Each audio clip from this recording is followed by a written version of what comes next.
ఇక్కడ ఇద్దరు ముగ్గురు నా పేరట కూడి ఉందరు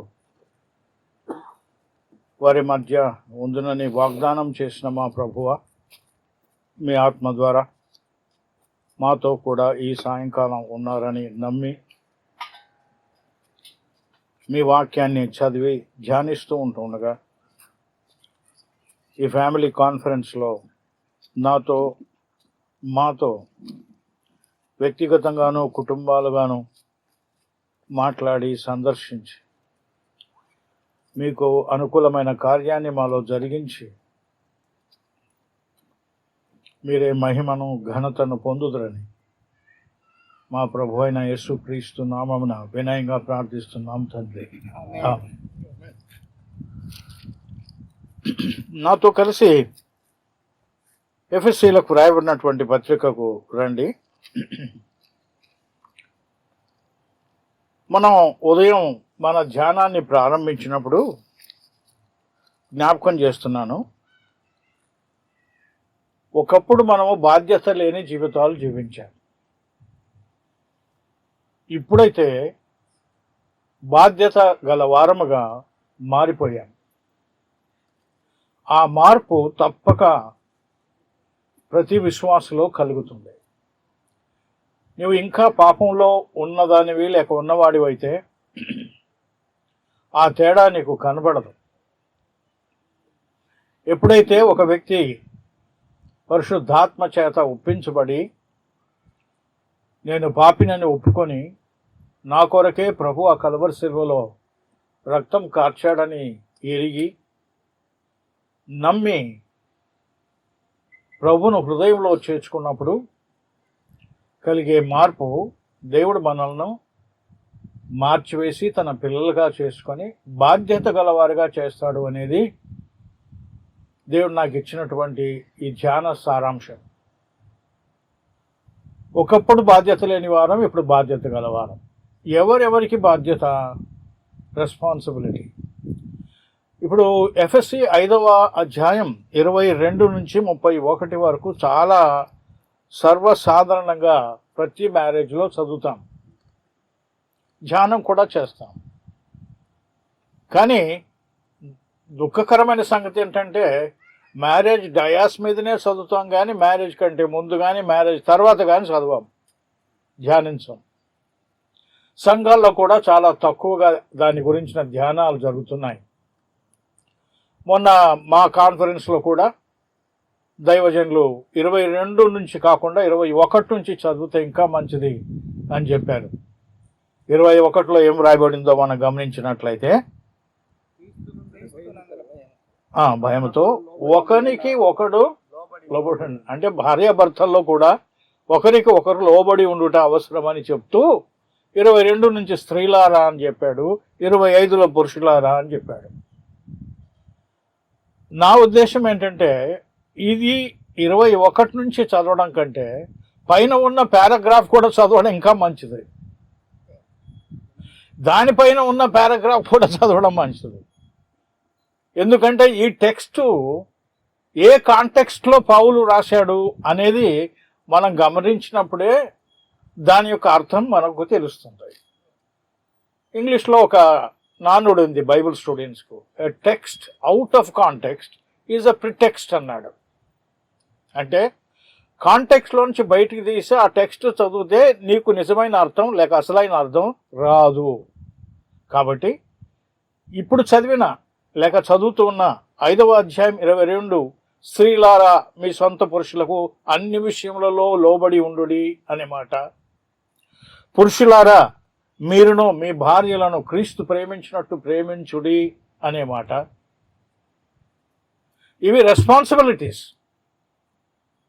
దాన్ని రెస్పాన్స్గా మారిస్తే, ప్రతిస్పందనగా మారిస్తే, బాధ్యత కాకుండా ప్రతిస్పందనగా మారిస్తే పురుషుడు ఏమంటాడంటే, నా భార్య కనుక నాకు లోబడితే నేను ప్రేమిస్తా. అలా అనేవారు ఇక్కడ ఉన్నారు. చేతులు ఎత్తండి అని చెప్తే ఎత్తరు మీరు. ఆ మనస్తత్వం, ఆ మైండ్ సెట్ చాలామంది పురుషుల్లో ఉంది. ఒకసారి శాంబాబు దంపతులు, నేను నా భార్య కలిసి వర్జీనియాలో ఒక కాన్ఫరెన్స్లో పురుషులకు స్త్రీలకు కౌన్సిలింగ్ చేయడానికి సపరేట్ అయ్యాం. పురుషులను కూర్చొని ఈ టెక్స్ట్ మాట్లాడుతూ ఉంటే ఒక ఆయన తెలుగు ఆయనే సూట్ బూట్ వేసాడు, అమెరికాలో చాలా కాలం నుంచి ఉన్నాడు కాబోలు. క్రీస్తు ప్రేమించినట్టు భార్యను ప్రేమించగలమా అనే ప్రశ్నకు సమాధానం చెప్పమంటే ఆయన లేచి ఇదే ఆన్సర్ చెప్పాడు. నా భార్య కనుక నాకు లోబడితే ఖచ్చితంగా నా భార్యను ప్రేమిస్తాను. దీనికి ఎంతమంది ఒప్పుకుంటారు పురుషులు? చేయొచ్చమని చెప్పను. అట్లాగే నా భర్త నన్ను క్రీస్తు సంఘమును ప్రేమించినట్టుగా ఒకవేళ నన్ను ప్రేమిస్తే నేను ఎందుకు లోబడను? అన్నిట్లో లోబడతాను.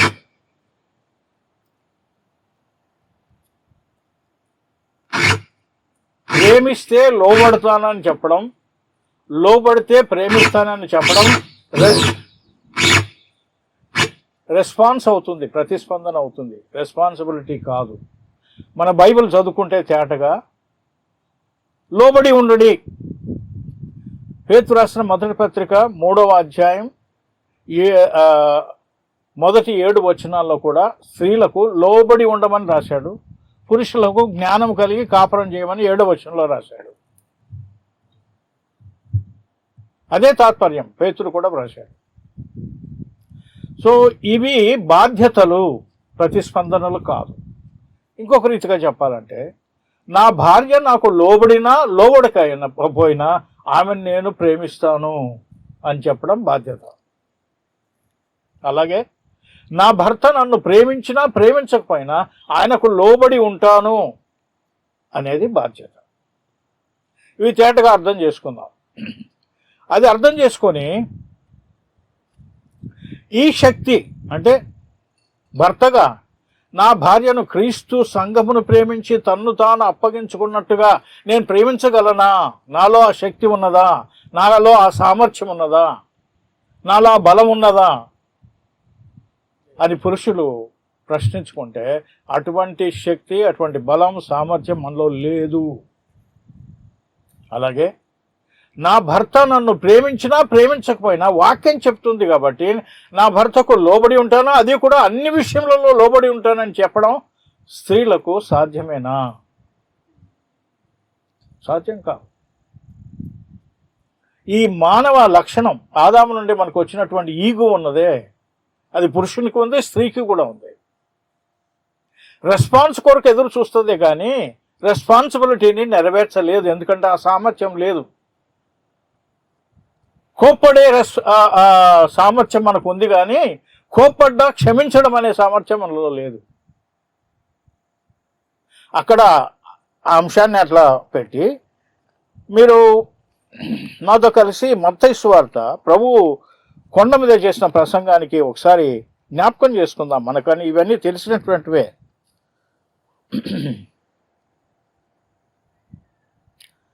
27వ వచనం 5వ అధ్యాయంలో వ్యభిచారం చేయవద్దని చెప్పబడిన మాట మీరు విన్నారు కదా, నేను మీతో చెప్పినదేమనగా ఒక స్త్రీని మోహపు చూపుతో చూచు ప్రతివాడు, లేక ఒక పురుషుని మోహపు చూపుతో చూచు ప్రతి స్త్రీ అప్పుడే తన హృదయమందు ఆమెతో వ్యభిచారము చేసిన వాడగును. నేను చెప్పదలిచింది ఈ సాయంకాలం ఏంటంటే క్రైస్తవ జీవితం అసాధారణమైన జీవితం. సాధారణమైన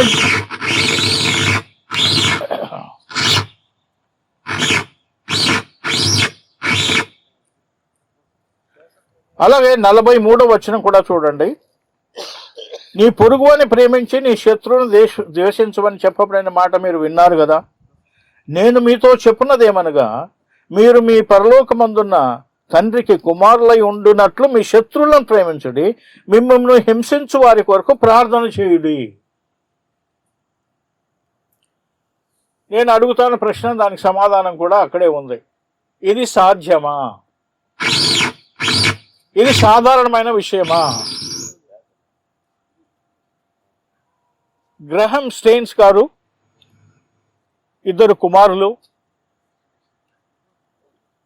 జీప్లో పడుకొని ఉండగా సజీవ దహనం చేయబడ్డారు కదా. అది మనకు చాలా పరిచయమైనటువంటి సన్నివేశం. 10 ఏళ్ళు దాటిపోయింది. 20 ఏళ్ళు అయిందా? నాకు రెక్కలు రావు, మరి ఏం చేద్దాం. ఓకే, కరెక్ట్ ఏమో. సరే, విలేకరులు గ్లాడిస్ స్టెయిన్స్ దగ్గరకు వచ్చి, అమ్మా, మీ హస్బెండ్ను 2 మగపిల్లలను కాల్చివేసిన వారి పట్ల మీ దృక్పథం ఏంటి? వారికి ఎటువంటి శిక్ష పడాలని కోరుకుంటున్నారు? మీరు ఏం చేయాలని కోరుకుంటున్నారు అంటే, ప్రపంచం అంతటికి తెలిసేటట్టు ఆమె ఒక మాట అన్నది, నేను ఇప్పటికే వారిని క్షమించి ఉన్నాను.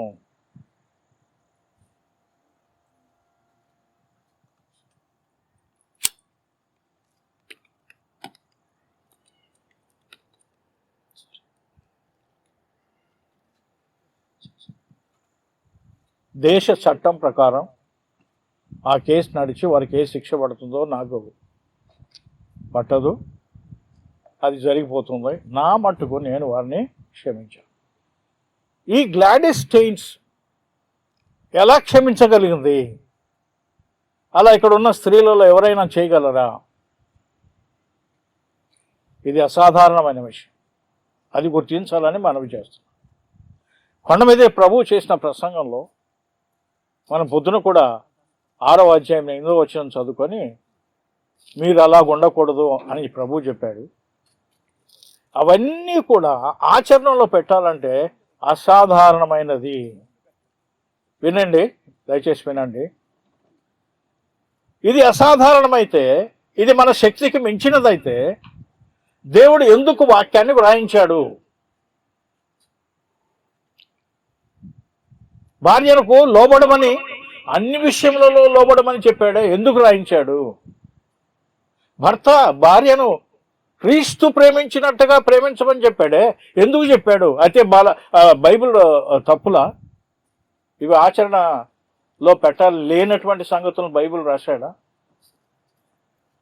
ఇక్కడే ఈ రాత్రి మనకు పాఠం ఉంది. ఇది ముందుగానే ఎరిగినటువంటి సర్వజ్ఞాని, భవిష్యత్ జ్ఞానం గల దేవుడు క్రైస్తవ జీవితంలో ఈ అసాధారణమైన జీవితాన్ని జీవించుటకు అవసరమైన అసాధారణమైన శక్తిని ఆయన మనకు అనుగ్రహించాడు. ఆ శక్తి పరిశుద్ధాత్మ. అపోస్తల కార్యములో 1:8 చాలాసార్లు మనం చదువుకుంటూ ఉంటాం. చదవండి ఆ వచనం కూడా.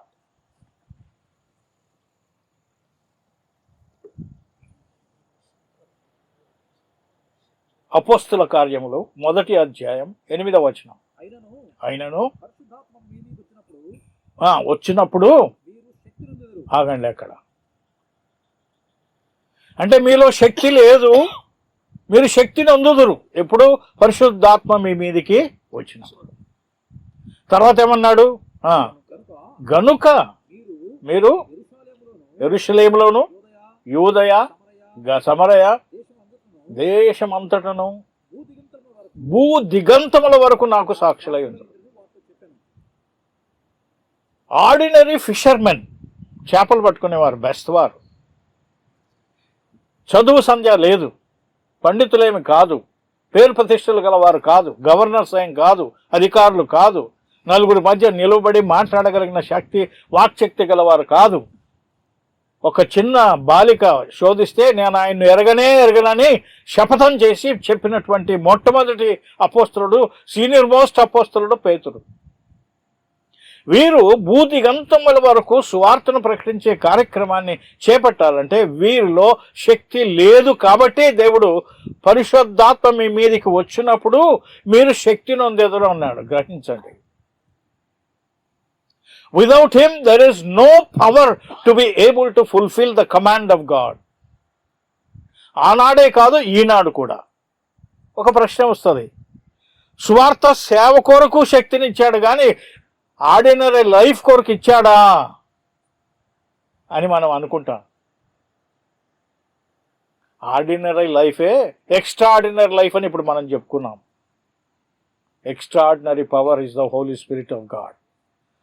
ఎఫెసీ పత్రిక మొదటి అధ్యాయం 13వ వచనం చదవండి. మీరును వీరు ఎవరంటే ఎఫెసులో ఉన్నవారు విగ్రహారాధికులు, యేసు ప్రభును ఎరగనటువంటి వారు, ఆయన శిలువ మరణాన్ని అసలే ఎరగనటువంటి వారు, ఆయన మార్గము సత్యము జీవమే ఉన్నాడని ఎరగనటువంటి వారు, ఆయన పాపుల కొరకై ప్రాణం పెట్టాడని ఎరగనటువంటి వారు, ఆయన ఒకే మార్గమని, ఆయన తప్ప మార్గం లేదని, ఆయన యందే జీవం ఉన్నదని, ఆయన ద్వారానే జీవం పొందగలమని వీరికి తెలియదు. కానీ మీరును ఏం చేశారు? సత్యవాక్యమును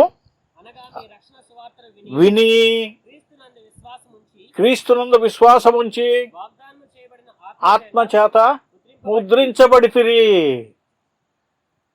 ఇక్కడ ఎవరైనా ఈ రోజు రాత్రి ఇంతకు ముందు వినకపోతే ఈ రాత్రి వింటున్నారు మీరు. ప్రభు అయిన యేసుక్రీస్తు నీ కోసం నా కోసమే వచ్చాడు. ఈరోజు ఎక్కడో బిల్లీ గ్రహాం గారు చేసిన చివరి ప్రార్థన ఒక పోస్ట్లో నేను చదివాను. పండు ముసలితనంలో ఆయన ప్రార్థన చేసి జనాలను కోరుకున్నటువంటి ఒక కోరిక ఏంటంటే, today you confess that you are sinner, you confess that Jesus Christ came for me, you confess that he alone can cleanse my sin, and you ask him to come into your heart with all passion. He asks people to pray this prayer. ఈ రాత్రి మనం కూడా అదే prayer మీరు చేయాలని కోరుకుంటున్నాం. ఎవరైనా చిన్నలైనా పెద్దలైనా ఇటువంటి ప్రార్థన చేసి ప్రభువును అంగీకరించకుండా ఉన్నట్లయితే ఇది మంచి అవకాశాన్ని ప్రభు ఈ కాన్ఫరెన్స్లో నీకు నాకు దయచేస్తున్నాడు. అటువంటి అనుభవం లేకపోతే వింటున్నావు, విని విశ్వసించి, మూడవది ఏం జరుగుతుంది ఆ సమయంలో? పరిశుద్ధాత్మ చేత ముద్రించబడుతున్నాం. ఇంకొక రీతిగా తీతుకు రాసిన పత్రిక 3వ అధ్యాయం 5వ వచనం చదవండి. తీతుకు రాసిన పత్రిక 3వ అధ్యాయం 5వ వచనంలో పౌలు ఇలాగ రాశాడు, మనము నీతిని అనుసరించి చేసిన క్రియల మూలముగా కాక, చదవండి, తన చొప్పుననే స్నానము ద్వారాను, వినండి, పరిశుద్ధాత్మ మనకు నూతన స్వభావమును కలుగజేయుట ద్వారా మనల్ని రక్షించను. రక్షణ అంటే నూతన స్వభావం కలుగజేయబడుట. ఈ నూతన స్వభావాన్ని కలుగజేసుకొనుటకు నీకు నాకు శక్తి లేదు. ఆ శక్తి ఎవరిలో ఉంది? పరిశుద్ధాత్మ. పరిశుద్ధాత్మ మనలో నూతన జన్మను కలుగచేసి, లేక నూతన స్వభావాన్ని, క్రీస్తు స్వభావాన్ని మనలో ఇంప్లాంట్ చేసి మనలను దేవుని పిల్లలుగా చేస్తున్నాడు.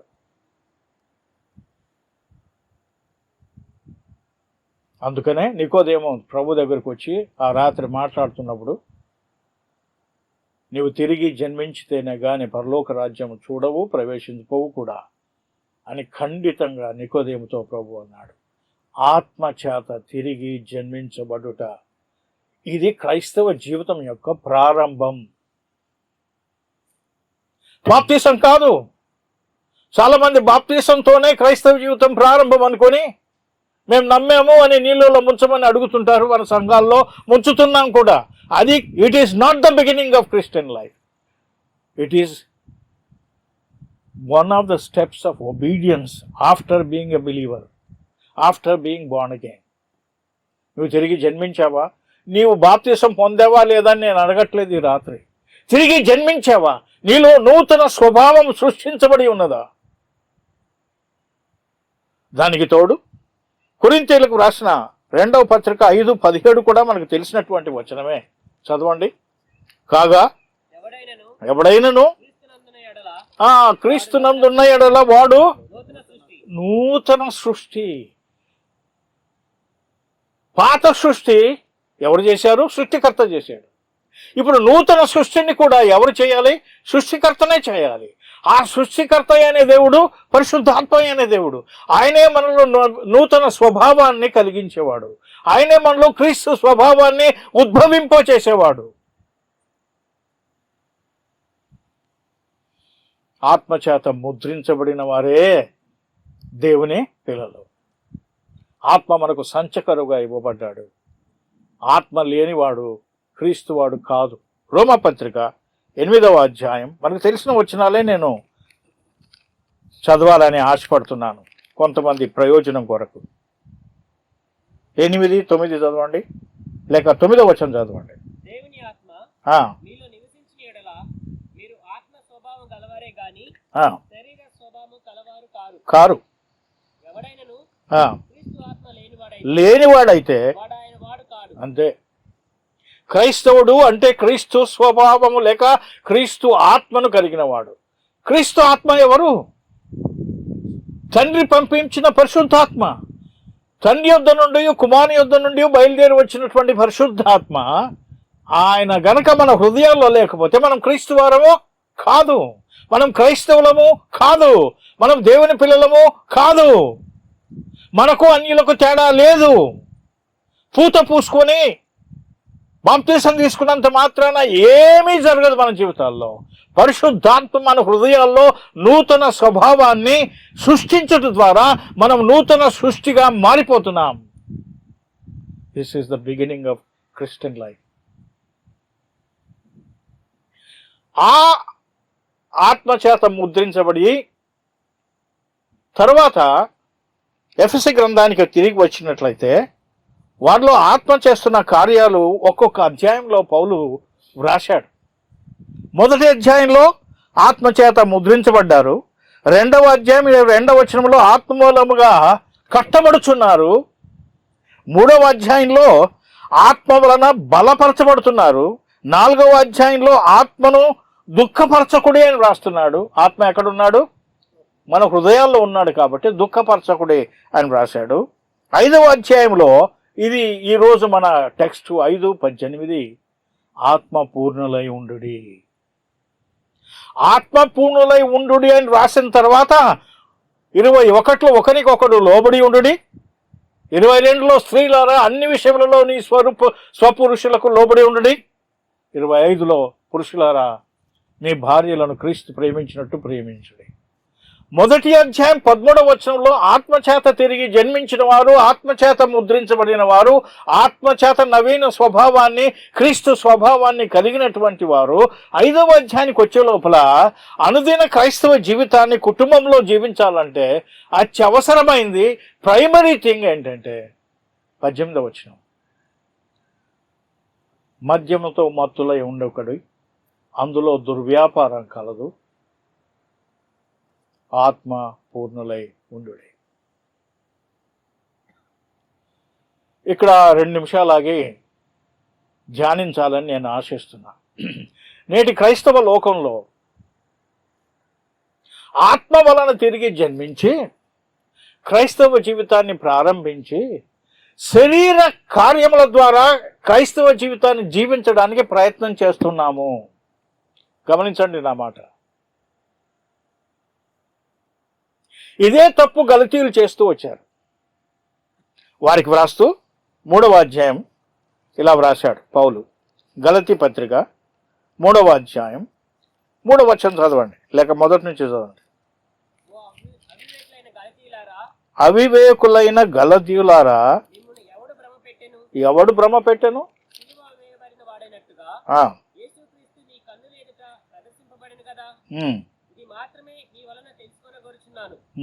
ధర్మశాస్త్ర సంబంధ క్రియల వలన ఆత్మను పొందితిరా, లేక విశ్వాసముతో వినుట వలన పొందితిరా? మీరింత అవివేకులైతిరా. మొదట ఆత్మానుసారముగా ఆరంభించి వినండి. మొదట అంటే తిరిగి జన్మించినప్పుడు ఆత్మానుసారుగా ప్రారంభించారు. ఇప్పుడు శరీరానుసారముగా పరిపూర్ణులగుదురా? ఇక్కడ ఆగుదాం. ఆత్మచేత ముద్రించబడ్డాం, ఆత్మచేత తిరిగి జన్మించాం, ఆత్మచేత నవీన స్వభావం మనలో ఉన్నది. కానీ ఆత్మ పూర్ణులం కాకుండా, ఆత్మచేత జీవించకుండా శరీరం చేత జీవించడానికి ప్రయత్నం చేస్తూ భార్య లోబడలేకపోతుంది, భర్త ప్రేమించలేకపోతున్నాడు. ఈ రాత్రి ఈ పాఠం గమనిస్తే చాలు. మన శరీరంలో ఈ ఆజ్ఞలను లేక ఈ బాధ్యతలను నెరవేర్చే శక్తి సామర్థ్యం లేదు. నా చేత కాదు ప్రభు. మనకు భూమి మీద నడవడం చేతనవుతుంది, పరిగెత్తడం చేతనవుతుంది. హుసేన్ బోల్ట్ లాంటి వాళ్ళు ఫాస్టెస్ట్ స్ప్రింటర్ పరిగెత్తగలడు, వాణ్ణి ఆకాశంలో ఎగరమనండి. ఎవరైనా ఎగరగలరా? హైదరాబాద్ నుంచి చెన్నైకి రావాలంటే ట్రైన్లో 14 గంటలు, ఫ్లైట్ ఎక్కితే 1 గంట 10 నిమిషాలు లేక 1 గంటలో వచ్చేస్తారు. నాలో లేని శక్తి ట్రైన్లో ఉంది, ట్రైన్లో లేని శక్తి విమానంలో ఉంది. దాన్ని ఏరోడైనమిక్ పవర్ అంటారు. విమానంలో ఏముంది? ఎప్పుడు కావాలంటే అప్పుడు ఎగరడం, ఎంత ఎత్తు ఎగరగాలనో అంత ఎత్తు ఎగరడం, ఎంతసేపు ఆ ఎత్తులో ఉండాలనో ఉండడం, ఆ సామర్థ్యం విమానంలో ఉంది.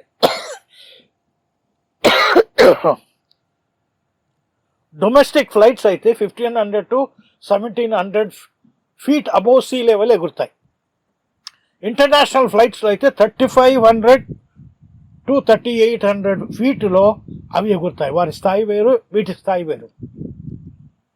చిన్న చిన్న పిట్టల స్థాయి వేరండి. మధ్యాహ్నం పడుకున్నప్పుడు మన ఇంటి చుట్టూ చిన్న చిన్న పిట్టలు తిరుగుతుంటాయి సైలెంట్గా ఉన్నప్పుడు. అవి ఆ చెట్టు మీద ఈ చెట్టుకి, ఈ చెట్టు మీద ఆ చెట్టుకి ఎగురుతుంటాయి, కానీ పైకి ఎగరలేవు. కాకులు ఒక స్థాయికి ఎగరగలవు, గద్దలు ఇంకా కొంచెం ఎక్కువ స్థాయికి ఎగరగలవు. గరుడ పక్షి అయితే ఈగల్ అన్ని పక్షుల కంటే పై స్థాయికి ఎగరగలదు.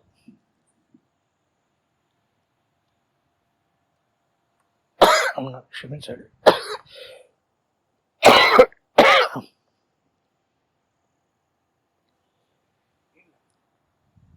విమానంలో కూర్చుంటే నాకు లేని శక్తి, హాయిగా కూర్చుంటే. మా పిల్లలు కాలిఫోర్నియాలో ఉన్నారు. శాంబాబ్ దంపతులకు కూడా అనుభవం. ఇక్కడ నుంచి దుబాయ్ నుంచి ఒక్కసారి ఎగిరితే సుమారు 18 గంటలు గాల్లో ఉండాలి. శాన్ ఫ్రాన్సిస్కోలో దిగాలంటే 16 నుంచి 18 గంటలు. ఎంత శక్తి ఉన్నది దాంట్లో, మనలో లేదు. ఒక చెంపను కొడితే ఇంకొక చెంప కొట్టడం మనకి శక్తి ఉంది. ఒక చెంప కొడితే ఇంకొక చెంపని ఇచ్చి కొట్టు అని అడగడం మనలో శక్తి లేదు. ఉందా? ఎవరైనా చేయొద్దా అండి? నాకు ఒక చెంప ఎవరైనా కొడితే ఇంకోటి ఇస్తానని చెప్పేవారు ఎవరైనా ఉన్నారా? స్త్రీలు కానీ పురుషులు కానీ? ఏమండి, వింటున్నారా లేదా? ఎక్కడున్నారు? గమనం ఎక్కడుందో? ఆకాశానికి ఎగిరిపోయినా ఏంటి? ఇప్పుడే భూమి మీద ఉన్నారా? రిసార్ట్లో ఉన్నారు కదా. ఒక్కరు ఎత్తరేంటి చెయ్యి కూడా?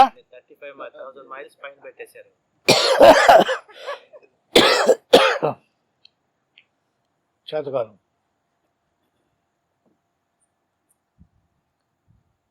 భార్య లోబడకపోతే ప్రేమించలేను, భర్త ప్రేమించకపోతే లోబడలేను. కానీ భర్త ప్రేమించినా ప్రేమించకపోయినా లోబడతాను. భార్య లోబడినా లోబడకపోయినా ప్రేమిస్తాను. ఓ టిష్యూ పేపర్ కూడా ఇవ్వండి దయచేసి. ప్రియులారా, ఈరోజు రాత్రి పాఠం ఇదే. భర్తను అనుమానించడం అనవసరంగా, కోపడ్డం అనవసరంగా, ఇవన్నీ శరీర కార్యాలు. సాయిబాబు గారు చెప్పారు, ఎప్పుడైతే శరీరంలో జీవిస్తూ దాంపత్య జీవితాన్ని జయ జీవితంగా జీవించాలని ప్రయత్నం చేస్తామో it is impossible, not possible. నా శరీరంలో ఏం శక్తి ఉందంటే నా భర్త మీద కోపడ్డం, భర్తకి ఏం శక్తి ఉందంటే కోపం వస్తే కొట్టడం, పుట్టినింటికి వెళ్ళిపోమని సూట్ కేసు బయటపడేయం. హత్యలు కూడా జరుగుతున్నాయి, ఆత్మహత్యలు జరుగుతున్నాయి. క్రైస్తవుల్లో కూడా డివోర్స్ రేట్ ఎక్కువైపోయింది. డివోర్స్ పరిత్యాగ పత్రికనిచ్చి ఎందుకు? బిలీవర్స్ అనేవాళ్ళు భార్యలు భర్తల దగ్గర జీవించడం లేదు. భర్త భార్యను బయటికి గంటేశాడు. నేను పొద్దున్న చెప్పాను, ఒక యవనస్తుడు హైదరాబాద్లో భార్య ఎక్కడో ఉంటుంది, ఆయన ఆదివారం వచ్చి బల్ల దగ్గర మాట్లాడతాడు. ఈ వేషధారణ, ఈ డైకాటమీ, డూప్లికేట్ లైఫ్స్, ఈ హిపోక్రసీ ఎందుకు అంటే మనం పరిశుద్ధాత్మను ఆశ్రయించటం లేదు. 5:18 ఎఫెసీ పత్రిక, ఆత్మ పూర్ణులై ఉండుడి. ఆత్మ పూర్ణులై ఉండడం అంటే అర్థం ఏంటి? తర్జుమాలో be controlled by the spirit అని ఉంది ఇంగ్లీష్లో, లేక ఆత్మ యొక్క నియంత్రణలో ఉండాలి. ఆత్మ మన హృదయంలో నివాసం చేస్తున్నప్పుడు హృదయంలో జీవధారాలు బయలుదేరుతాయని మధ్యాహ్నం మనం పురుషుల మీటింగ్లో చెప్పుకున్నాం. సామెతల గ్రంథం 4వ అధ్యాయం 23లో ఉంది. చదవండి ఇప్పుడు, అందరికీ ప్రయోజనకరంగా.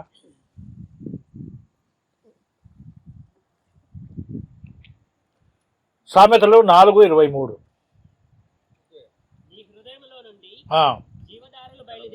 జీవధారలు అంటే ద్వేషమైన హృదయంలో నుంచి వస్తుంది, ప్రేమ అయినా హృదయంలో నుంచి వస్తుంది, లోబడుటైనా హృదయంలో నుంచి వస్తుంది. అక్కడి నుండి జీవధారలు బయలుదేరను గనక అన్నిటికంటే ముఖ్యంగా నీ హృదయమును భద్రముగా కాపాడుకును. ఎప్పుడైతే హృదయంలో పరిశుద్ధాత్మ నివాసం చేస్తూ, థ్యాంక్ యూ, ఆత్మ నన్ను ప్రేరేపిస్తూ ఉంటుండగా ఆ జీవధారలు క్రీస్తు యొక్క జీవితాన్ని బయటికి తెస్తాయి. This is the secret of Christian life. ఇకను జీవించువాడు నేను కాదు, నా యందు క్రీస్తే, నేను ఆయనతో కూడా సిలువ వేయబడి ఉన్నాను. ఇకను జీవించువాడను నేను కాదు. గలతీ 2:20 పౌలు ఆ మాట రాశాడు. చదవండి, అది కూడా మనకు అన్నీ తెలిసే కానీ జ్ఞాపకం చేసుకుందాం. గలతీ పత్రిక 2:20.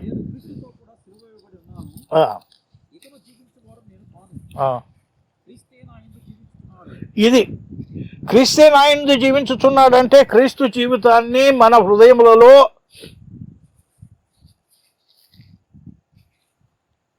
నివసింపచేసేవాడు పరిశుద్ధాత్మ. ఇప్పుడు తండ్రి అయిన దేవుడు లేడు ఇక్కడ మన దగ్గర, కుమారుడైన దేవుడు లేడు, ఆయన ఆరోహణమై తండ్రి కుడి పార్శ్వమున ఆసీనుడై ఉన్నాడు, ఆయనకు శరీరం ఉంది. ఇప్పుడు మన మధ్య, మనలో యోహాను సువార్త 4వ అధ్యాయంలో రాయబడినట్టు మనలో మనతో కూడా ఉన్నవాడు ఎవరు? దేవుడు. 14వ అధ్యాయం చదవండి ఆ మాట.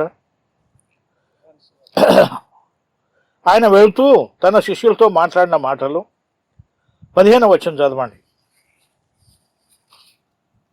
14:15.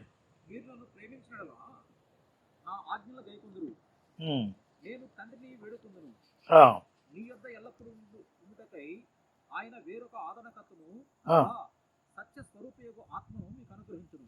17 కూడా చదవండి. లోకము ఆయనను చూడదు, ఆయనను ఎరుగుదు కనుక ఆయనను అంత నేరదు. మీరు ఆయన ఎరుగుదురు, ఆయన మీతో కూడా నివసించును, మీలో ఉండును. ఇప్పుడు పరిశుద్ధాత్మ నాలో కానీ, నీలో కానీ, మనలో కానీ ఒక సంఘముగా, విశ్వాసులు సార్వత్రిక సంఘంలో పని చేయాలంటే ఆయనకు ఒక దేహం కావాలి. దేహం లేనిదే ఆయన పనిచేయడు. ఉదాహరణకి జైల్లో ఉన్నటువంటి పేతురును విడిపించగలడు, కానీ పరిశుద్ధాత్మ దేవదూతలను రప్పించి సువార్త ప్రకటించాడు. ఎక్కడైనా తిప్పి చూడండి, కొత్త నిబంధనలు సువార్తను ప్రకటించేది ఎవరు? సంఘాలను కట్టేది ఎవరు? సంఘాలకు క్షేమాభివృద్ధి కలుగజేసేది ఎవరు? పరిశుద్ధాత్మ. ఎవరి ద్వారా?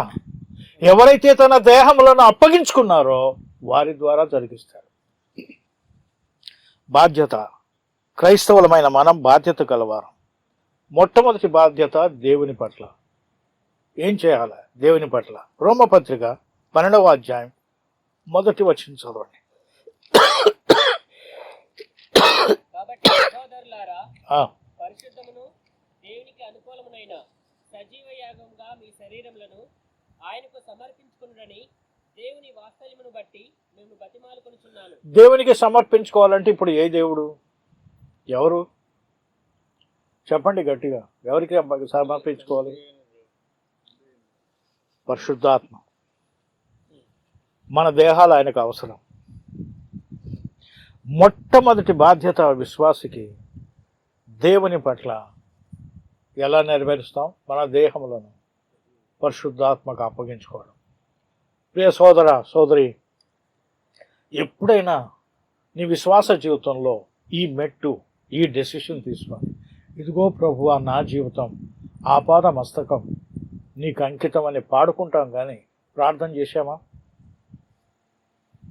తనువు నాది ఇదిగో గైకొన మీసు, మన ఆంధ్ర క్రైస్తవ కీర్తనలో చాలా చక్కని పాట. నా కాళ్ళు నా చేతులు, నా దేహం తీసుకో, నా జీవితాన్ని తీసుకో, నన్ను నీ చేతుల్లో బూరగా వాడుకో.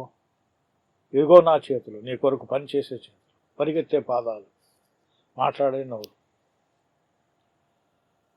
ప్రియమైనటువంటి విశ్వాసులారా, ఈ ఫ్యామిలీ కాన్ఫరెన్స్లో దేవుని పట్ల మొట్టమొదటి బాధ్యత చేయడం నేర్చుకుంటే ఒక గొప్ప అచీవ్మెంట్ అని నేను అనుకుంటాను. తిరిగి జన్మించాము ఆత్మతో, కానీ ఆత్మకు అప్పగించుకొని ఆత్మ పూర్ణులమై జీవించలేకపోతున్నాం. ఆత్మ పూర్ణులమై జీవించలేకపోతే మనము స్త్రీలంగా బాధ్యత, పురుషులంగా బాధ్యత, తర్వాత 6వ అధ్యాయానికి వచ్చినప్పుడు తల్లిదండ్రులంగా బాధ్యత, పిల్లలంగా బాధ్యత, ఇంకా 6వ అధ్యాయంలో యజమానులుగా బాధ్యత, దాసులుగా బాధ్యత, తర్వాత 10వ వచనం నుండి యుద్ధ భూమిలో ఉన్నట్టుగా యుద్ధమును చేయుట మన చేత కాదు. ఆత్మపూర్ణులై ప్రార్థన చేయుట 6వ అధ్యాయంలో పౌలు దాన్ని కలిపి సర్వాంగ కవచాన్ని గురించి రాశాడు. తర్వాత మా కొరకు కూడా ప్రార్థన చేయమని వేడుకున్నాడు. ఎవరిని వేడుకున్నాడో? ఆత్మపూర్ణులైన ఎఫెసీయులను. ఎవరైతే ఆత్మచేత తిరిగి జన్మించారో అట్టివారు ఆత్మపూర్ణులై క్రీస్తు జీవితాన్ని కనపరిచి జయ జీవితం జీవించగలరు. మన దాంపత్య జీవితంలో ఎంతమంది మా దాంపత్య జీవితంలో నేడు మేము జయ జీవితాన్ని జీవిస్తున్నాము అని చెప్పగలం?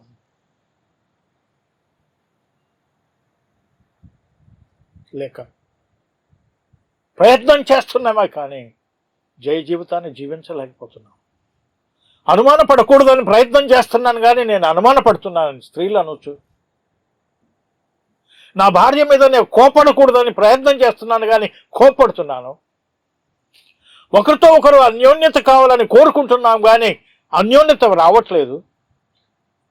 మేమిద్దరము కలిసి మా పిల్లల్ని దేవుని కొరకు పెంచాలని ప్రయత్నం చేస్తున్నాం కానీ కావట్లేదు. సంఘానికి ప్రయోజనకరంగా ఉండాలని ప్రయత్నం చేస్తున్నాం, అలా చేయలేకపోతున్నాం. సమాజానికి ఒక మంచి క్రైస్తవ కుటుంబంగా ఉండాలని మేము ప్రయత్నం చేస్తున్నాం కానీ ఉండలేకపోతున్నాం అనే సాక్ష్యం ఉన్నదా? ఈరోజు విశ్వాసంగా పశ్చాత్తాపడాలి. విశ్వాసంగా మనం భయపడాలి. 2 కొరింథీ 5వ అధ్యాయం 10వ వచనం మనకు తెలిసినటువంటి వచనం, అయినా చదవండి. కొరింథీయులకు వ్రాస్తూ పౌలు 2వ అధ్యాయం 5:10లో మనమందరము చదవండి. ఎందుకనగా తాను జరిగించిన క్రియల చొప్పున అవి మంచివైనను సరే చెడ్డవైనను సరే దేహముతో జరిగించిన వాటి ఫలమును ప్రతివాడును పొందినట్లు మనమందరమును క్రీస్తు న్యాయపీఠం ఎదుట ప్రత్యక్షము కావలయను అని చెప్పి తర్వాత వచనంలో ఏమన్నాడో చూడండి. కావున మేము ప్రభు విషయమైన భయముని ఎరిగినటువంటి వారమై జీవిస్తున్నాం. ఈ భయం మనలో రావట్లేదు. కుటుంబ జీవితంలో మనస్పర్ధలు పెట్టుకొని, మాట్లాడుకోకుండా గొడవలు పెట్టుకొని, వేరుగా జీవించడం, వేరు బెడ్రూమ్లలో ఉండడం, ఒకరితో ఒకరు మాట్లాడకుండా ఉండడం, విచ్ఛిన్నమైన జీవితం. ఒక రూఫ్లో మనం జీవిస్తున్నాం కానీ ఐక్యత లేని జీవితం, ఏక శరీరం అనే అనుభవం లేని జీవితాన్ని జీవిస్తున్నాం. ప్రియమైనటువంటి సోదరి సోదరులారా, మన సంఘాల్లో ఈ లోటు చాలా ఉన్నదని నేను వినయంతో మనవి చేస్తున్నాను. కుటుంబాల్లో ఐక్యత లోపించినప్పుడు దేవుని సన్నిధిని అనుభవించలేము, దేవుని కొరకు జీవించలేము, దేవుణ్ణి మహిమపరచలేము, దేవుని కొరకు పిల్లలను మనం పెంచలేము, దేవుని కొరకు స్థానిక సంఘాల్లో మన పాత్రను పోషించలేము, దేవుని కొరకు సమాజంలో మన పాత్రను పోషించలేము. ఐక్యత లేకపోతే స్వార్థీకరణలో మనం పాల్గొనలేము.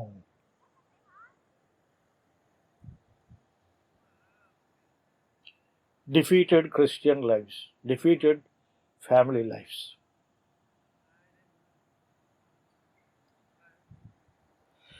ఒకరితో ఒకరు అన్యోన్యత కలిగి జీవించడానికి ఎన్ని కారణాలు, లేక అన్నిటికంటే ఉన్నతమైన కారణం మనకు లేదా? మనలను ప్రేమించి మన విమోచన కొరకై తన్ను తాను అప్పగించుకొనిన దేవుని కుమారుడు. ఆ ప్రేమ మనల్ని ఒత్తిడి చేయదా?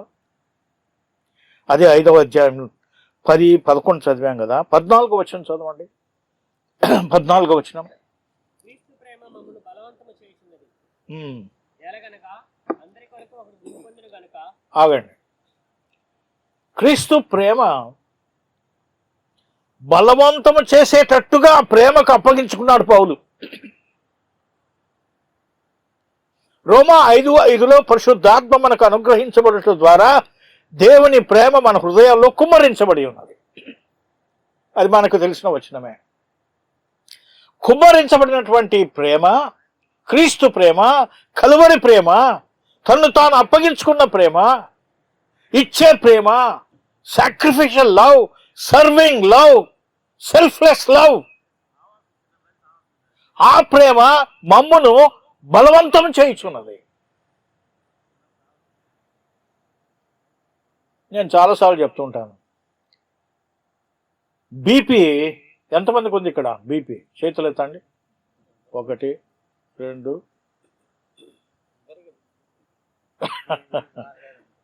4 5 ఉందా బీపీ? ఏమండి, బీపీ నార్మల్గా తప్పగా అందరికి ఉండాలి. నాకు లేదనుకోవద్దు. బీపీ లేకపోతే తప్పున పడిపోతావు కింద, లో బీపీ అయిపోయి పోతావు. నార్మల్ బీపీ అవసరం. లో బీపీ అయిన ప్రాబ్లమే. మనలో చాలా మందికి హై బీపీ ఉంది. ఆ బీపీ ఎక్కువైతే మనల్ని ఒత్తిడి చేసి మెదడులో ఉన్న బ్లడ్ వెసల్స్, హార్ట్లో ఉన్న బ్లడ్ వెసల్స్, కిడ్నీలో ఉన్న బ్లడ్ వెసల్స్ చిట్లుతాయి. చిట్లినప్పుడు కూడా అవుట్ అయిపోతాం. ఒక మోతాదులో బీపీ ఉండాలి, ఒక మోతాదులో పీపీ కూడా ఉండాలి. పీపీ అంటే ఏంటి చెప్పండి? PP, not BP. PP is Prema pressure. ఇప్పటి నుంచి పీపీకి అప్పగించుకోండి. క్రీస్తు ప్రేమ మమ్మను ఏం చేస్తున్నది? ఈ నార్మల్ బీపీ గుండెలో ఉండి మనకు బలవంతం చేసి రక్తాన్ని నెత్తికి కాళ్లకు సరఫరా చేస్తుంది. ఆ బీపీ కనుక లేకపోతే బ్లడ్ సప్లై ఆగిపోద్ది. ప్రేమ అనేది క్రైస్తవ జీవితానికి బీపీ ఉన్నట్టు. ఎవరి ప్రేమ? క్రీస్తు ప్రేమ. ఆత్మ ఈ క్రీస్తు ప్రేమ మనలో అధికమయ్యేటట్టు, దినదినం దాని యొక్క అనుభవం మనలో అధికమయ్యేటట్టు కార్యం జరిగిస్తూ ఉంటాడు. కానీ అప్పగించుకున్నప్పుడు ఆత్మ పూర్ణులై ఉండుడి అంటే క్రీస్తు ప్రేమను నీకు మాటి మాటికి గుర్తు చేసే సహోదరులకైనా సహోదరులకైనా, భార్యలకైనా భర్తలకైనా, పిల్లలకైనా తల్లిదండ్రులకైనా క్రీస్తు ప్రేమ మమ్మల్ని బలవంతం చేయుచున్నది. కాబట్టి నా భర్త ప్రేమించకపోయినా నేను లోపడతాను, నా భార్య లోపడకపోయినా నేను ప్రేమిస్తాను అని చెప్పగలుగుతాం. అప్పుడే మన జయ జీవితాన్ని కుటుంబ జీవితంలో జీవించగలము. మన టైం అయిపోయింది, నేను ముగిస్తున్నాను. ఎంతమందికి పీపీ ఉందో చెప్పండి ఇప్పుడు.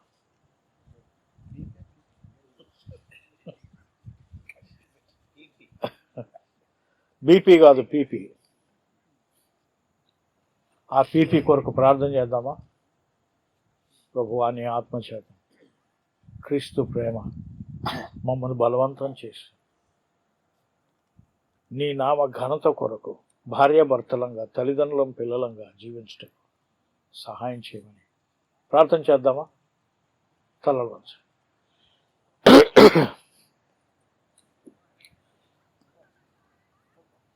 చిన్నపిల్లలైనా పెద్దలైనా ఆత్మచేత తిరిగి జన్మించబడకుండా ఇంకా ఉన్నట్లయితే ఈ రాత్రి ఇదిగో ప్రభు నీ హృదయాన్ని తట్టుతూ ఉన్నాడు.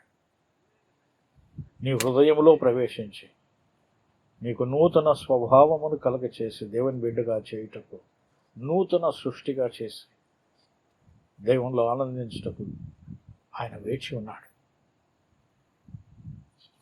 ఆయన నీ వైపు చూస్తున్నాడు, రెండు చేతులు చాచి.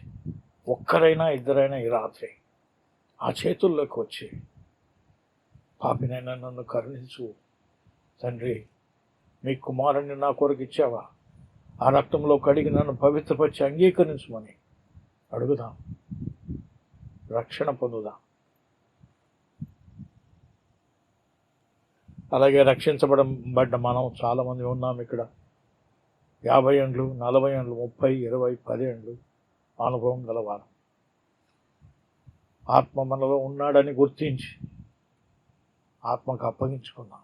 ఆత్మ యొక్క ఆధ్వర్యంలో, ఆత్మ యొక్క నియంత్రణలో జీవించి క్రీస్తు ప్రేమ మన జీవితాల్లో కనపరిచినట్లుగా అప్పగించుకున్నాం. దయచేసి ఆ తీర్మానం కూడా విశ్వాసులు చేయాలని నేను మనవి చేస్తున్నాను.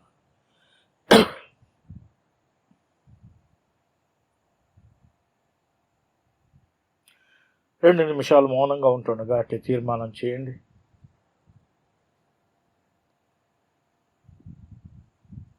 తదుపరి దైవజనులు శ్యాంబాబు గారు ప్రార్థన చేస్తే ఈ కూడికను మనం ముగించుకున్నాం.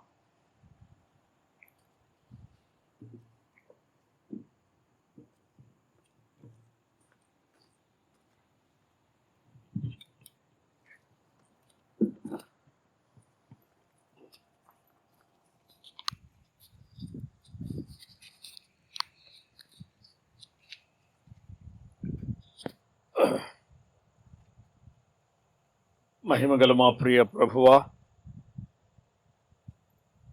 మీ ప్రియ కుమారుడైన క్రీస్తు యేసు ఘనమైన నామమున ఈ సాయంకాలం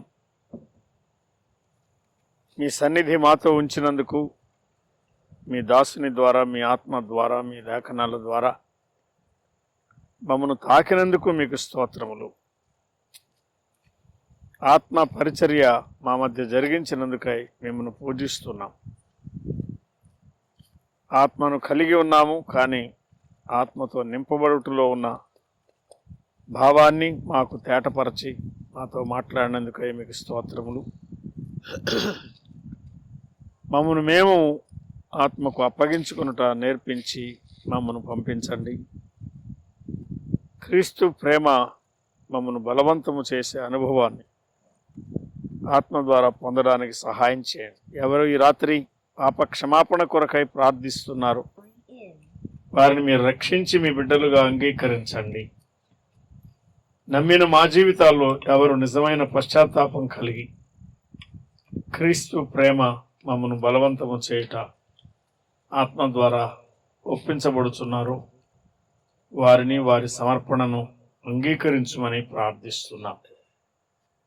మిగిలిన కాలం మమ్మను ప్రేమించి మా కొరకు తను తాను అప్పగించుకున్న మీ కుమారుని యందలి జీవితం, ఆయన వలన బలపరచబడి జీవించడానికి మమ్మను పంపించుమని రేపటికి మమ్మను సిద్ధపరచుదురని మా ప్రభు అయిన క్రీస్తు యేసు నామమున స్తుతించి అప్పగించుకొని వేడుకొనుచున్నాం తండ్రి.